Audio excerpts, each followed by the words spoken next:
I almost wonder, should we bring it down just a little bit more and pick up more of that table? Do you like, I kind of like this. Okay, look at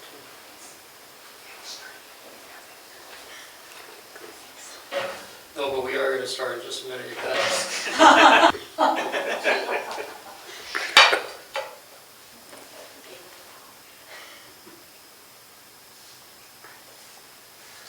Today we're You can just keep starting over because it's just right. I guess that's what I'll do. Yeah. Today, we're with Dr. Ibrahim Jaffe. Dr. Jaffe is a licensed medical doctor who is the founder and president emeritus of the University of Spiritual Healing and Sufism. Dr. Jaffe is known for the depth of love, mercy, and compassion which he brings to every situation, and during his lifetime, he's helped thousands of people to find lasting health, love, peace, and fulfillment in their lives. Ibrahim, could you briefly explain the basic tenets of Sufism? Well, first let me say Assalamu alaikum to everyone listening to our interview today. It's my pleasure to speak with people and to open up the teachings of Sufism to the Western world, and to bring out this particular Sufism, which is Shadaliya branch of Sufism. Many years ago, Sufism began when the Prophet, peace and blessings be upon him, was bringing his teachings to the Arabic Peninsula. And this particular Sufism has many emanations from that time. The Prophet came, and his job was to try to bring peace and love and mercy into an area that had become very corrupted, very much had lost all sense of decency in the world. And so if you look at sort of structures of consciousness, that society was structured on the lowest parts of human nature, the animal nature of human self. And it was living in that way. People were killing each other, stealing from each other, beating each other. There was lack of decency, there was no real moral sense of what was. The Prophet came, and as all prophets go, their job is not to be themselves, but to act as speakers and messengers for the divine. In other words, how does the divine wish to structure, change a civilization that has reached the full level of corruption that it reaches? So prophets are always sent in those moments. They show up in those moments to change a civilization, because the role of a prophet is a world teacher. They come as world teachers to change the world. But in the deepest place, the prophets are there to change the very context of society and to make it, in a sense, a divinely based society. Their work is to be divinely based. In other words, how would the divine like society to be? Well, Sufism represents the mystical aspects of that divine society. So there are outer aspects, which you could say are the structures or the morality or the ethics of society or the laws of society. But there's also a mystical dimension to society. Sufism is the mystical dimension of society that comes from direct surrender to God. In other words, if we were able to find the inner reality of God inside ourselves, and if we were able to actually surrender to it and to open our hearts to the experience of that mysticism, that would be the foundations of Sufism. Now, Sufism itself has tenets, but the tenets of Sufism we can talk about in a few minutes. But the key point here is that Sufism is the mystical path, or what we call the tarika. The tarika means the path, the mystical path, that reaches to one fully surrendering their body, their heart, their soul, and what we call their secret to the divine itself. And that's the purpose of Sufism. It's to bring forth that complete surrender to the divine, to God itself. And how do we do that as people? Well, it's a very good question. Most people, unbeknownst to them, are living a life where their consciousness is focused on the external reality. In other words, words, they're focused on the world. They're focused on images of the world. So when they close their eyes, what they see are images of shopping centers and images from TV, images from what they're supposed to be. In this country, in the West, grow up, have a good corporate job, make $100,000 or $200,000 a year, have a nice house in the suburbs. This was the mystical images that people carried inside their consciousness. That's what they were focused on. But in Sufism, we realize that those images are prisons, that people are actually imprisoned by their very consciousness. But in other words, what they carry inside themselves imprisons the soul itself, and so the soul suffers from being caught in that prison. Now, how does that suffering play out? It plays out as depression, as limitation, as fear, as anxiety, but those are all nothing more than aspects of imprisonment of the soul. The soul is imprisoned by itself. It's imprisoned by its images. Sufism has many aspects of how we free ourselves from that, but the first important thing is how do we reach the freedom from the images of society? How do we break free of the images that imprison us? So the way we do that is through a series of purification methods, which is that we learn to see the images that restrict us, and we apply certain divine names and divine incantations, if you will, that actually wash those images away. And once the images are freed, the soul can start to have life again. It starts to lift itself up. It starts to have freedom. So the first thing is purification of the images and replacing them with divine qualities.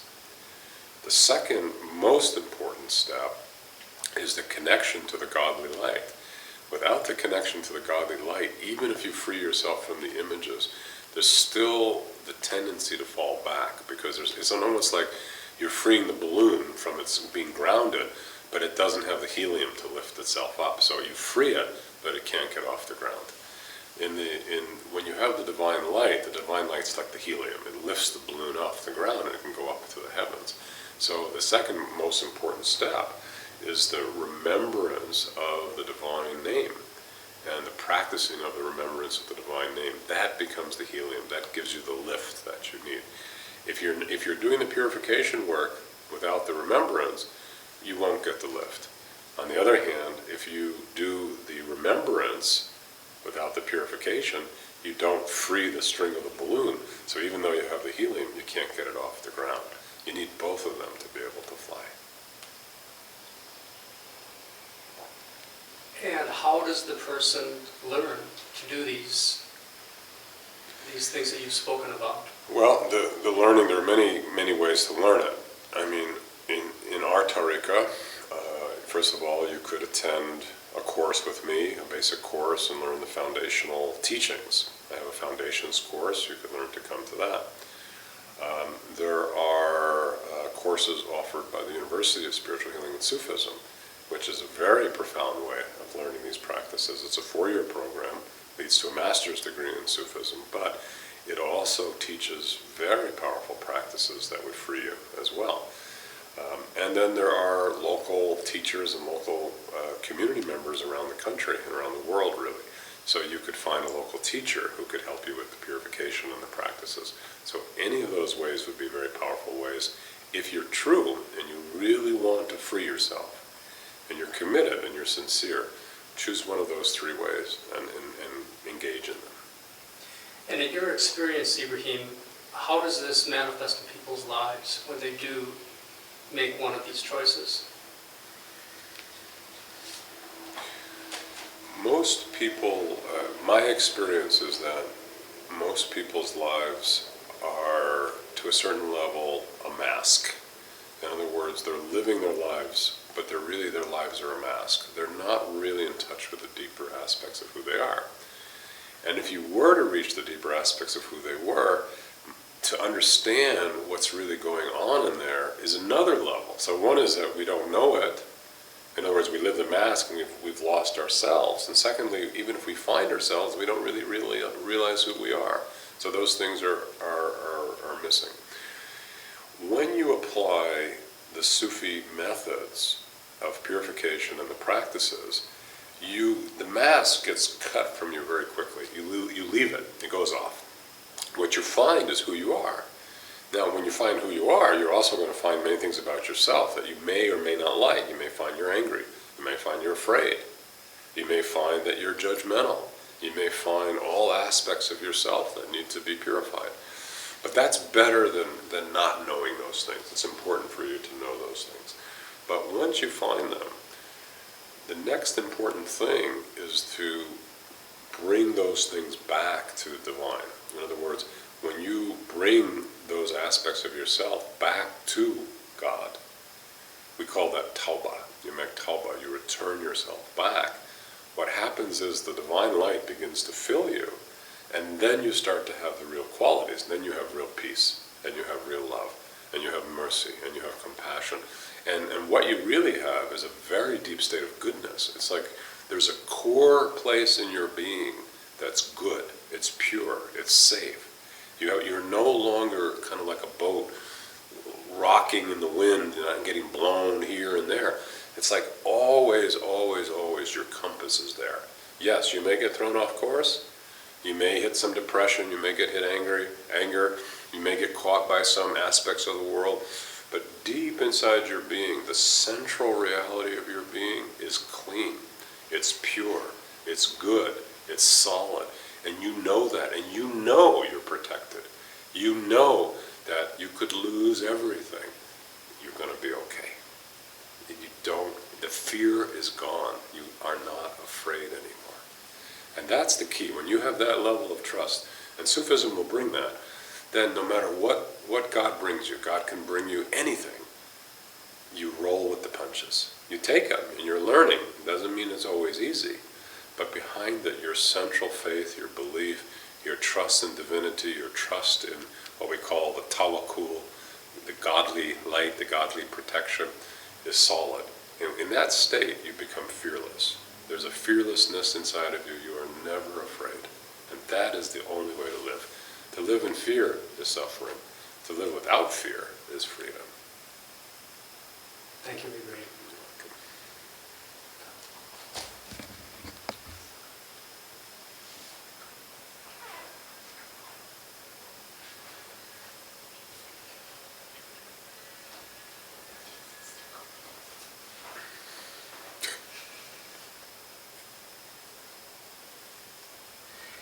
Ibrahim, you said that love is the foundation of the Sufi way.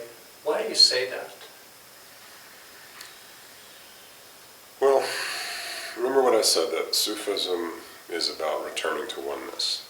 I mean, if you really look at what Sufism is the return of the soul back to its divine source. And it's a path that directly leads to that. Now, what Sufism is, we say you don't go to the left or you don't go to the right. In other words, it goes direct back to the source. You focus on God, you directly walk back to it, and you let nothing come in the way of that walk. So the goal of Sufism is the merging with God. But what's the path that actually leads you back to God?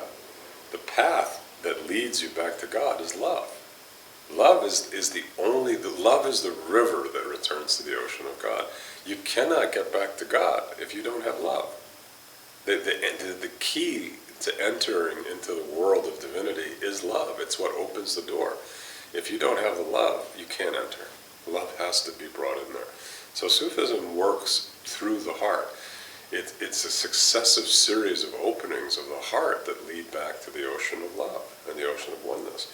But each of those levels is nothing more than an expansion of love. So when you start in the Sufi way, you can say, many people don't have the love. I know when I began the Sufi way, I did not have the love. So your heart is closed, and you experience pain. You're cut off. You're suffering because you don't have the love. But Sufism immediately goes in and begins to open the heart. And you have the experience of deepening the love, and you have the experience of deepening the love, and it keeps opening it. As your heart reaches certain levels, relationships show up, because now you're ready for relationship. When your heart reaches other levels, family shows up. When your heart reaches other levels, the family becomes unified. I think one of the most beautiful things is when you feel I know for me, when my children are around me, and we're all in the love, and this incredible sphere of love of the children and the family are all together in this oneness, this is one of the most beautiful experiences of human existence that I know in the human existence. So love is a very profound teaching. Most of us don't know how to love.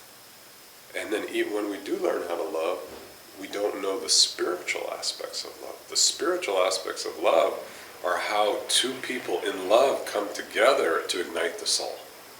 When two people's love come together and the soul ignites, it's profound. The experience of love and beauty and oneness and the exaltation of divinity and the qualities of existence that come out from the love of two hearts spiritually moving together is undefinable. It's ecstasy. It's pure beauty. And the people who are together in relationship, who've allowed themselves to fully surrender to each other, they don't fight, they say yes to each other, there is almost no human experience that's higher than that experience. It's one of the penultimate experiences, other than union with God and enlightenment, these type of things. Of course, these are the highest. But other than those experiences, the unification of hearts through love is one of the greatest experiences human beings can have. And when that unification of love turns together, and two individuals simultaneously with hearts together go into God together, the experience of that is unfathomable. It's pure beauty. It's pure love. It's pure transcendence. And not many people have that. Even spiritual seekers, most travel by themselves. So it tends to be more of an alone thing. But in the Sufi way, if you allow yourself to really have the love, it can be one of the most beautiful experiences in life. And so my wish is that all people have that. In the Shaolin way, we teach very much. We will help you if your being needs to travel alone because you're single or because for whatever reason you're not in a relationship. Yes, of course you can reach to God. But if you can travel in partnership and to find a true beloved that you love and truly surrender to them and they surrender to you, this is, I still believe in my heart, this is the most beautiful way to travel to God.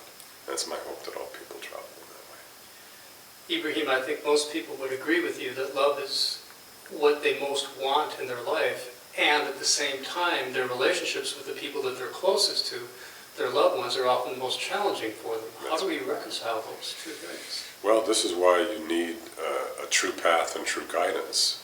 I mean, to reach the Himalaya of love, to reach the Everest of love, you're going to have to wash the depths of your humanity. To reach the highest level of love, there can be no separation left inside of you. In other words, love is the force that brings people together. Love is the force that brings everything together. And the highest experience of love is the bringing of God and the human being together. It's the divine and the human joining together is the greatest merging of love. So love is the force that brings things together. Anything that exists inside somebody that's in separation, whether it's anger or fear or judgment, whether it's their DNA, their heredity, their lineage, whether it's images from their childhood where they were hurt or they felt separate or outside or whatever it may be, anything hidden within that being or in the soul or the heart of that being that limits the ability to bring things together in love creates suffering for the person. Sufism washes all that out. It takes care of all of it. And step by step, you have the freedom. You come into this state of absolute freedom. But what's absolute freedom? Absolute freedom is not licentiousness. It's not being able to do what you want. That's hedonism. Absolute freedom is the freedom from the limitation of this society and this structure and this illusionary reality, and being caught by the images that limit consciousness, to fly free in the godly dimensions, the divine dimension, and experience the pure bliss and beauty and ecstasy of being in the higher worlds. That's what we're here for. To live as human beings is to live in a world of limitation and suffering. To live in the true divinity is to really find freedom. And that's where real knowledge lives and real love lives, and that's the outcome and the completion of the human soul. is to reach to those levels. All people should touch those levels.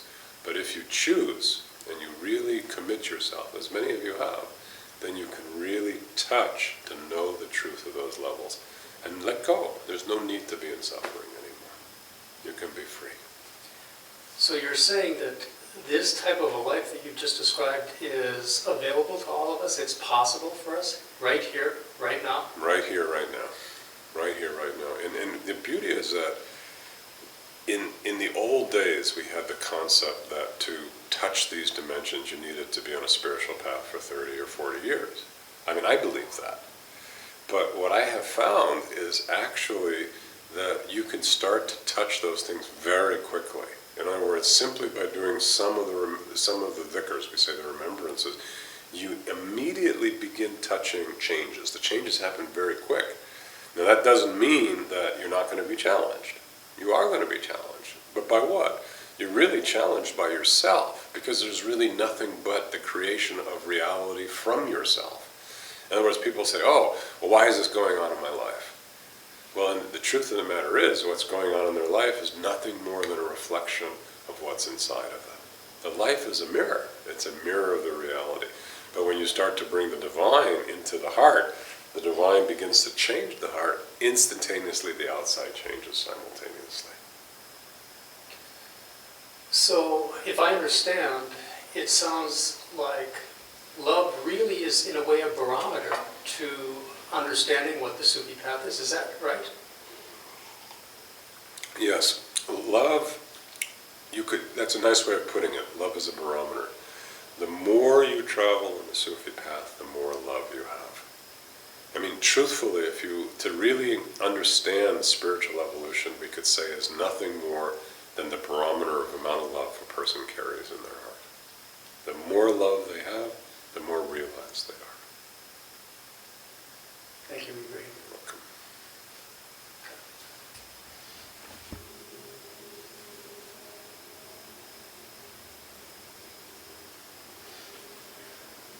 You're welcome. Ibrahim, what is guidance within Sufism, and what role does it play for the person wanting to travel the spiritual path?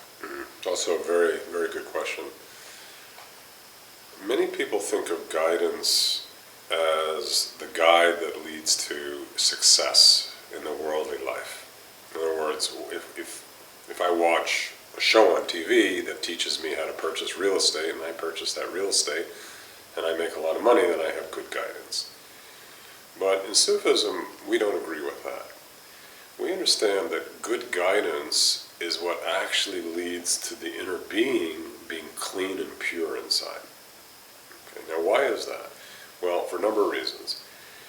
If you follow worldly guidance, you may have worldly success, but the inner being becomes cloudy and dark. And when the inner being becomes cloudy and dark, what will happen in time is you'll get sick.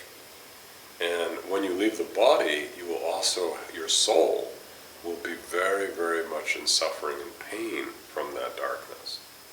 So in Sufism, we understand that even though those things are very attractive, in other words, to have guidance that gives you worldly success, the first guidance that we have to have is the guidance that leads to being pure and good inside, moral, ethical, in the deep sense of the word, having true values. In other words, we want you first to have the real guidance so that your inner being becomes clean and pure. Now, initially, we don't know how that will affect the outside. In other words, maybe you'll have a lot, maybe you don't. We don't know. But your inner being becomes pure. What we do know is that when your inner being becomes pure inside, all of existence and the divine gather around you. The angels gather around you. There's a tremendous amount of protection and support that happens. So once the purity is there, you're not left out on your own. Actually, because of that purity, it's almost like the winds of goodness are blown into you, and God then directs you, and the angels are with you, and all of existence, the nature is with you, and helps you in every way. In other words, for example, I know people who have been in situations where they've been in great danger, and many people died. But I know that in this particular case, this one man, He was connected. He had his godly connection. In the moment when the building was being destroyed and people were dying, he said, it was as if a light opened up, a tunnel opened up, and I followed that tunnel to a door, and I went through that door, and that door was the only place where the building actually survived, and he lived because of that type of protection. So you could say, well, what does that mean? Well, he had divine protection. He had divine guidance. There's another situation I've mentioned before, which is one of our beloveds was in Thailand when the tsunami hit Thailand. And she was there, and she had decided to go on a vacation. And again, you could say this is not worldly guidance, but she was sitting on the beach when all of a sudden she had a dream. And in the dream, the man who taught me, Siddhi, came to her and said, you need to leave. You need to leave this place today. But she didn't want to leave because, she'd flown halfway around the world to get there. The next day, she had another dream. But in the dream this time, Siddhi was pragmatically yelling at her, you must leave Thailand now. It was so stunning and so powerful and shocking that she actually packed up, got on the airplane and left. Well, later that day or that evening, I don't remember what it was, the tidal wave hit that village and the entire thing was wiped out. And she would have been killed. So when I speak about guidance, there's worldly guidance, how to purchase a car, how to make money, how to buy a house. It's valuable. But there's an inner guidance that happens when you follow the divine that has a much deeper level of protection. Protection in many ways that people don't understand. Protection about their soul, protection about their families, protection from evil, protection from world cataclysms, things that people don't know, that this deep protection brings. This is the type of protection we want, first of all. We want to have our hearts to be pure and protected. Love is the greatest thing in the world. If you have guidance that closes your heart and you lose love, you've missed the chance for anything of value. The love is the true garden for all things. So yes, we need to live an upright life. We need to live a good life. We need to live a pure life and a godly life. But in the second level of that, our hearts need to be open, full of love, like a garden, full of purity and richness. And then, in the deepest level, we need to have good guidance, pure guidance. So we're constantly being guided in our choices in everything we do. Then our lives become very, very holy. In that case, our inner beings are clean and pure, our beings are holy, and the beauty about it is, after we leave the body, we also become very holy. Our spirits become very holy. And where does this inner guidance come from? How do we discover it for ourselves, or how do we find it? Inner guidance comes from our connection to the divine. It comes from God. To reach inner guidance, we have to go to God. We have to have that connection to God. Now, in some people, very rare people, like the prophets, they have direct guidance from God. It comes directly through, like perhaps Moses or somebody like that. There's a direct voice of God that speaks to them. For most of the rest of us, we are spoken to through veils, but from God. Some of those veils are the godly qualities they speak to us. Some of those veils are the angels they speak to us. Some of those veils are teachers that speak to us who if we're cut off and we can't hear anything, then we need a teacher to tell us, right? Because we don't know, we're cut off. I have people come to me sometimes, they say, Ibrahim, I don't see, I don't hear, and I don't know. Well, in that case, they need some teaching. But once they open up and they start to hear, then they actually start to feel, they start to know. There starts to be a way of knowing. Well, we'll teach you practices so that you have real guidance. We'll teach you how to know God and how to be able to follow that in your heart, and so that the true reality can open up for you and the true choices you make will be good. In that case, now you'll start to have the real healing. You'll see healing in your families, you'll see healing in your relationships, you'll see healing in your communities. And eventually you'll see healing in your soul if you're sincere enough to stay with it. And will you teach me to understand if my guidance is truly coming from the divine or if it might be coming from someplace else? Sure. That's a primary teaching. The first teaching of Sufism that we teach are the three voices, the three core voices. One voice is the voice of the world and the self. One voice is the voice of evil and darkness. And one voice is the godly voice, the divine voice, whether it appears as the angels or the qualities or however it appears. When you learn those three voices and you can distinguish them, you can make the choice to follow the godly voice and not the other two. When you make that choice and you commit to it, that's your stepping onto the Sufi path. And knowing that leads me to the path of love that you spoke of, is that right? When you make the godly choices, the heart opens and love becomes the path. In other words, the Sufi, when the Sufi closes their eyes, what they feel is their heart. And when they feel the heart opens into love. And that love is a current. It actually moves them somewhere inside. They actually begin to move. And we don't know where that current might move them. It might move them into a relationship. They may be closing their eyes, they feel the love current, all of a sudden a face of somebody shows up. That face will be the next step of their walking. It might move them to another community. They may be living in Minneapolis and all of a sudden they close their eyes and that current opens up and they find themselves in Austin, Texas. How did they get moved? Well, the current of love is, in truth, is the divine reality. It's the divinity moving through them. God is directing them to a place that is where the highest place for them to be. And when I say God, I'm not speaking about some man up in heaven who's judgmental, who is controlling this type of thing. When I'm speaking of God, what I'm speaking about is the pure essence of love and consciousness and goodness and truth and everything that is invaluable in life. That's what God is. It's the pure truth, the pure love, the pure knowledge, and the pure source of all existence. So when we turn to that, that guides us. Remember, what are we doing here? We're not here for ourselves. We're here to return and to have the true knowledge, the true knowledge and the true love. And that's why we're here. Thank you, Ibrahim. Yeah. Ibrahim? Start again. Okay.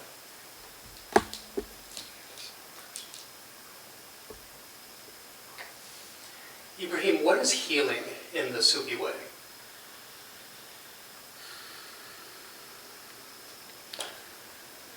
Well, healing in the deepest way is a return to oneness. And all disease, if you really trace it back, comes to the fact that somebody's lost their connection to the oneness, to God, to love. It's always that. And how that happens, we've spoken about. It has to do with various emotions and belief systems and thoughts and witnessing that occurs inside somebody.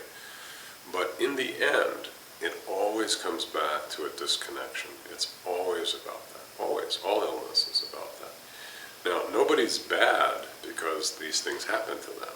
It happens to humanity because life is rough. This is a tough life. And you can't say it's not. You go through the world, it's hard. There you face very difficult challenges in life, and those challenges cause pain, and that pain causes disconnection. But when you create the source reconnection to divinity, then everything else heals. My system of healing, or you could say the Sufi system of healing, is really very, very simple. 3 things, or I should say 4 things. One is the connection to the divinity there?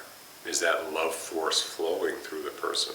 If it's not flowing through the person, they're not going to heal. Secondly, purification of the images. What causes the person to be sick? Whatever is going on in them, there are images somewhere. If it's in the heart, if the images are about love, they have heart disease. If the images are about will, they have solar plexus, the disease. If the images are about connection, it goes into the belly.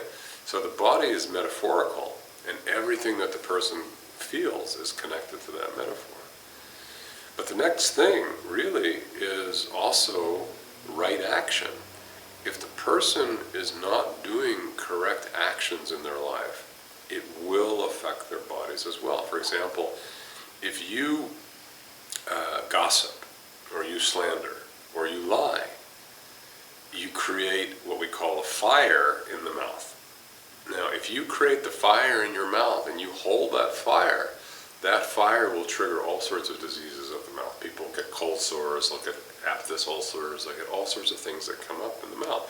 So right action is also a very, very intrinsic part of what happens. So to really heal, you need a connection to the divine, you need to have the purification of images, right action, and finally, right diet, right nutrition. In other words, the body has to be given its dues.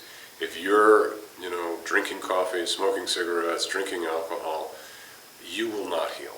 And no matter how deeply you can do the other three, but you're gonna every time you put that alcohol in your system, you're gonna affect the healing. It's gonna sabotage it. So the right nutrition, right sleep, right water, right rest are essential things that need to go with the other. Those four pieces together are the key to healing. So what's the relationship between Sufi healing and conventional medicine that most people are familiar with? Well, conventional medicine, first of all, half the time doesn't address the nutrition, and so in holistic medicine, I think that people are addressing nutrition. And secondly, in holistic medicine, people are addressing the emotions now more than the beliefs, which I think are important. But in the Sufi medicine, there's another aspect which is connected, which is how do we connect to God? How is that divine force there?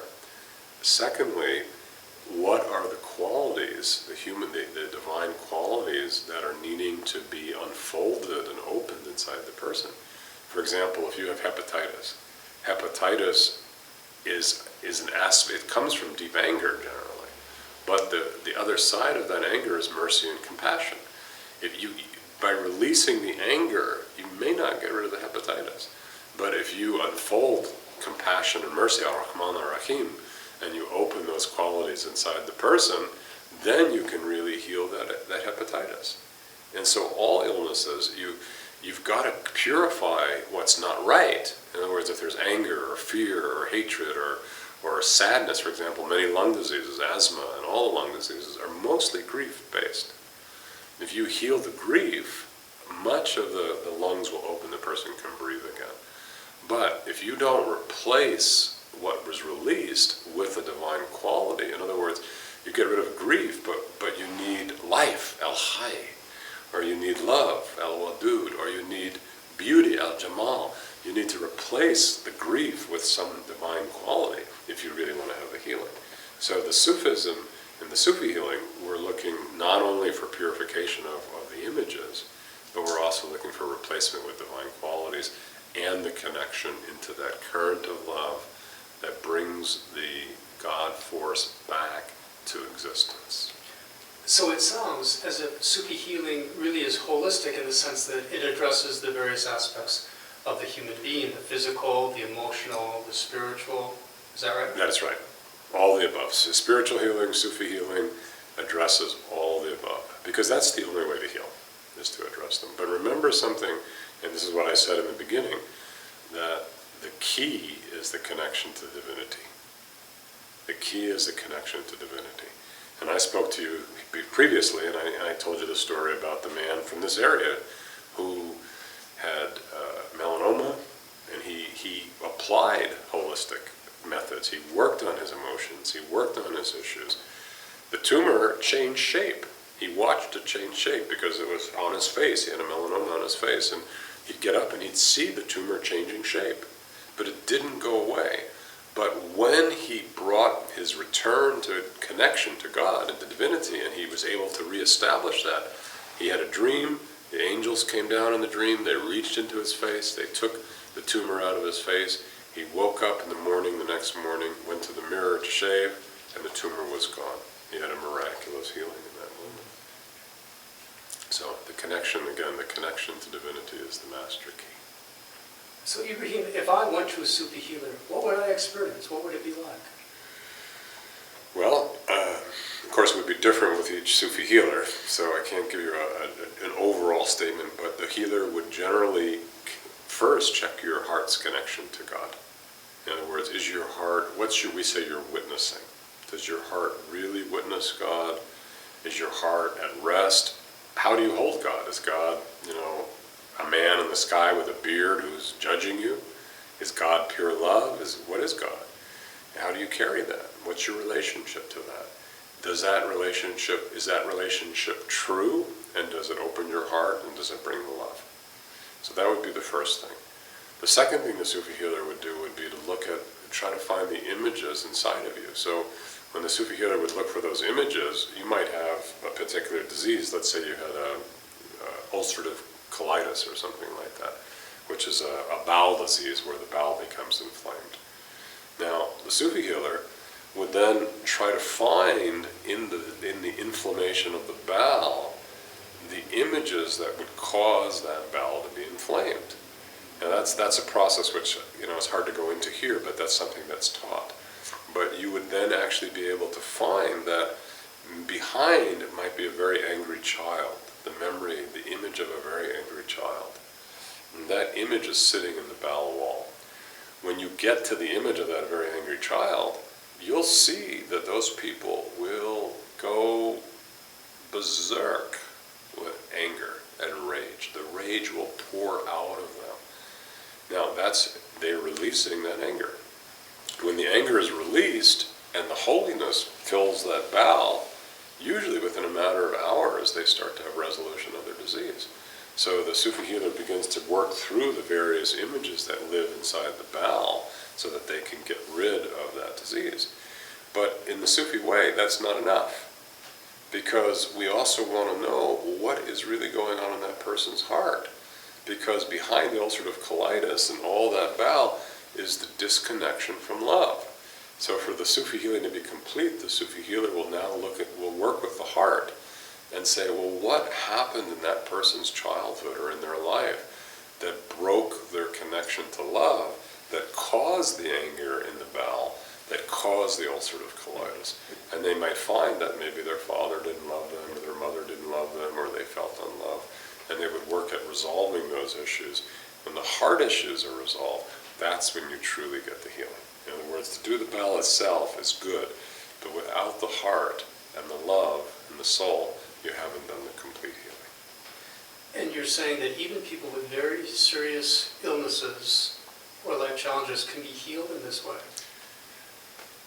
Sufi healing is miraculous. I mean, I've been a healer. I'm a physician who became a holistic doctor, who became an energetic healer, who became a spiritual healer. So I've had 4 lives as a doctor, you might say.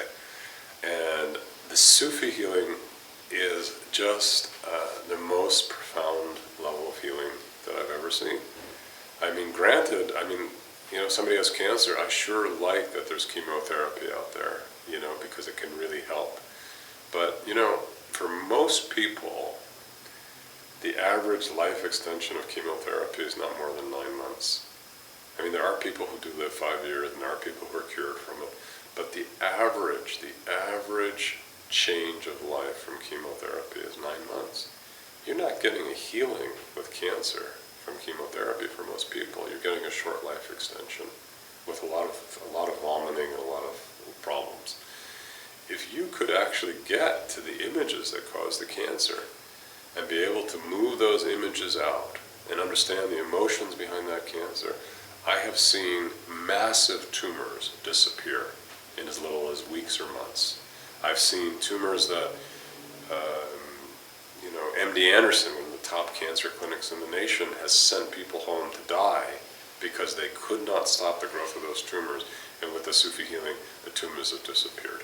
So it is a very, very powerful, profound way. If it can heal cancer and can work, I've seen people with HIV who are HIV negative now. They have no virus. The T cells are normal. I mean, this is a miraculous form of healing. So yes, I think Sufism and spiritual healing is one of the most amazing gifts that we have on the planet. Thank you, Ibrahim. Cool. Ibrahim, you speak of Gnosis. as fundamental to the Sufi way. What is Gnosis and why is it important? Well, Gnosis is defined as a state of consciousness that is very, very clear. It's like having real clarity in everything you do. So if you can imagine, we talk about guidance, but guidance isn't always clear. When you have Gnosis, your guidance is clear and your guidance is good. Your wisdom is clear and your wisdom is good, and that results in your actions being clear and good. So you could say Gnosis in its deepest place is an extreme state of clarity. Now in Sufism we call that marifa. Marifa means knowledge that is gifted from the divine or from God. So in other words, people have the ability to have intuition. They look into something, they have intuition. But what if there actually was a direct illumination that occurred in the heart and the mind that gave direct knowledge about something? That's Gnosis. For example, one of my beloveds has had very, very bad hepatitis. Okay, and very serious in the sense that her virus counts were very high, and her SGPT and her liver enzymes were also very, very high, and very seriously high. In other words, when your liver enzymes go up, it means your cells are dying. The liver cells are being destroyed. So she had very serious virus that was killing her liver. Now, at that point, when the liver really dies, what happens, one of the major issues with liver destruction is ammonia. The ammonia levels go up.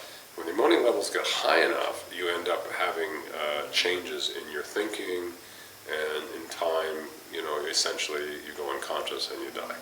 So the liver is a very serious illness when the ammonia levels go up. Now, she called me at a time when her ammonia levels were so high that they were about to put her into dialysis, because dialysis will pull the ammonia out of the blood. And I sat with her, and we did a session about her issues, which she was very open to. And then I asked for Gnosis. I said, God, please give me some Gnosis, because I really don't know what the right treatment for hepatitis is. Now, in that moment, all of a sudden in my mind's eye, I saw grapefruits. Just grapefruits. Now, grapefruits, what's a grapefruit? What does a grapefruit have to do with liver? I don't know. Anyhow, I said, when I look, I see grapefruits. I want you to start eating 3 grapefruits, 4 grapefruits every day. You just eat those grapefruits. Well, lo and behold, 2 or 3 weeks later, her ammonia levels had totally normalized. The grapefruits and the spiritual healing had completely dissolved the issues, and the cell destruction had stopped, the liver enzymes came down, the ammonia levels came down, and everything began to resolve. That type of understanding is Gnosis. Gnosis is given, it's a grant, it's given from the divine. So in Sufism, what we'd like is, we want people, first of all, to purify their humanity. That's called the walking. The walking means you find the places inside of your heart where you stop with your human condition. It might be fear, it might be pain, it might be materialism, it might be lust, it might be power. There are many places humanity stops. So you find those things and you walk through them. That's the purification of the humanity. When that happens, you reach to a state of unity and oneness. When you reach the state of unity and oneness, and if you are very honest and you're very sincere in yourself, God will then begin to grant you with Gnosis. Gnosis then comes in as this revelation that gives you very, very deep understandings about life and things that you can't imagine. In other words, there's an openness to understanding in all sorts of levels. So the true Gnostic has this divine knowledge. But as we're walking the path, if we allow ourselves to open to the light of Gnosis, then even the person on the first day of path begins to notice a new level of clarity, a new level of guidance, a new level of pure understanding that begins to come in. So from day one, the Gnostic light begins to bring real clarity, real guidance, and real wisdom wherever you are. And so I think Gnosis and Marifa, both at the end of the path and at the beginning of the path, are one of the great gifts of the Sufi way. That's my question, because it sounds as if Gnosis is a very high spiritual state, but what, if I understand you correctly, you're saying is that the Gnosis is available to us even if we're relatively new on a spiritual path. Is that right? It begins. The true level of the true Tajali, or the true divine revelation, happens later.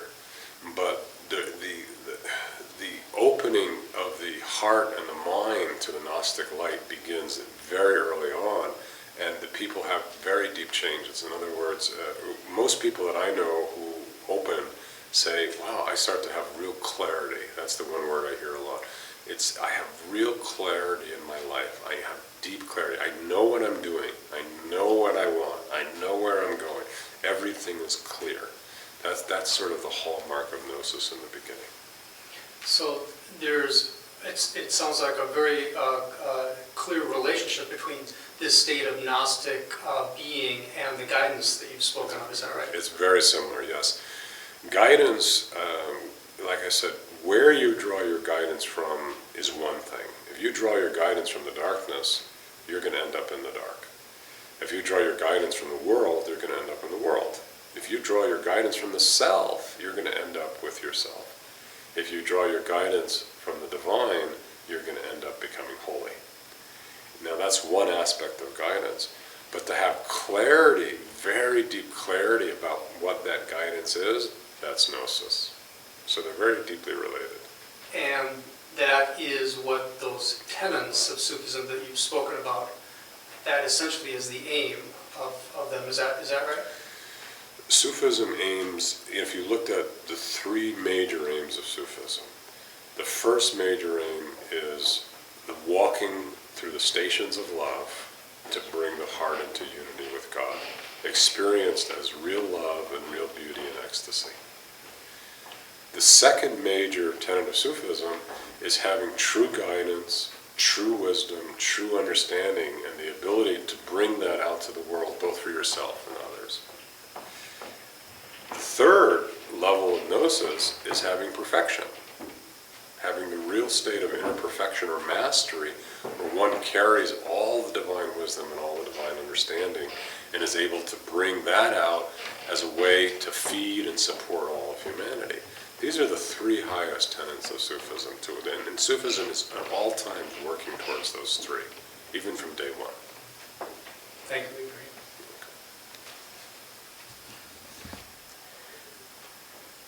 Ibrahim. Ibrahim, you've said that a Sufi attempts to relate to the world through holy action. What do you mean by that? Well, in all paths, not only in Sufism, holy action is a key tenet of any path, any spiritual path. And it's also a key tenet of being a human being. In other words, I always say there are right actions in a sense and wrong actions. Wrong actions are anything that leads to pain, suffering, and the breaking of hearts. And right action is anything that leads to the heart deepening in love. So any action that brings more love, more peace, more beauty, more goodness is a holy action. Any action that brings separation, suffering, pain, hatred, fear, these type of things is a non-good action. So in Sufism, what we try to do is understand what are the actions that bring goodness and what are the actions that don't. Now the Prophet, peace and blessings be upon him, said that the greatest trouble for the human being is the tongue. In other words, that the biggest problem for the human being is their speech. The speech is where most human beings get in trouble. So the Prophet taught many things, peace and blessings be upon him, about how to speak in such a way that would be helpful. From simple things like knocking on somebody's door and not entering into their home without being invited, to saying hello to people in a polite way, to not slandering or gossiping or lying, to not backbiting. There were many, many teachings that were brought forward to help people with speech. Now the beauty about it is, when you speak in a very polite way, you would be amazed. Your breath, your tongue becomes very sweet. Your speech becomes very pure. and your manners become very polite. So Sufism teaches, we say, the actions of all the limbs. The limbs are what? And in Sufism, the hands, the legs, the tongue, the ears, the eyes, anything, all these things are our actions, what we feel. So Sufism teaches you, for example, what to look at. In other words, if you look at things, if you look at images that bring evil into your eyes, you'll start to manifest evil. If you look at images that bring holiness into your eyes, you'll start to manifest holiness. But you have to know what's what in order to bring those through. So right action means, what are the actions of these limbs that bring holiness so that we can live a good and holy life? And that's what I mean by right action. So in a sense, holy action is the outward manifestation of the inner purification work that the Sufi undertakes. Is that right? That's right. In the deepest place, if you purify yourself, you're right, your actions will become naturally right. I mean, if you have a pure heart, how could you hurt somebody? If your heart's full of love, how could you do something that would hurt somebody else? You would feel it. You would start to do it, and your heart would just say, no, I don't want to say that. That's going to hurt that person. Your heart would just say no. So your actions become pure. But there also are literally the knowledge of those actions. In other words, what would cause that?